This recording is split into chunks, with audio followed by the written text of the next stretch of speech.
Hello everyone, আমি পায়েল। আমার চ্যানেলে তোমাদের সবাইকে জানাই আরও একবার স্বাগত। আজকে শেয়ার করব রবিবার দিনে দুপুরবেলার জমজমাটি একটা খাবারের থালার আইডিয়া। আর রবিবার দুপুরবেলা যদি খাবারের থালাতে এক বাটি গরম গরম খাসি মাংসের ঝোল থাকে, তাহলে আমার মনে হয় আর কিছু লাগে না, তাই না? চলো দুপুরের থালাটা সাজিয়ে নিই। সবার প্রথমে থালাতে রেখেছি এক বাটি গরম গরম ভাত, তার সাথে নিয়ে নিয়েছি উচ্ছে আলু ভাজা।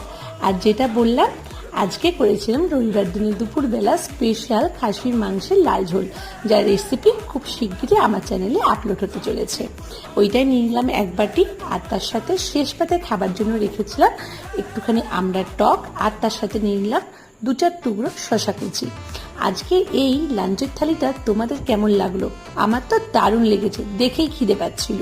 তোমাদের যদি ভালো লাগে তাহলে ছোট্ট একটা কমেন্টে জানিও, আর ভিডিওটাকে লাইক করে দিও, শেয়ার করে দিও, আর পারলে সাবস্ক্রাইব করে দিও চ্যানেলটাকে। আজকের জন্য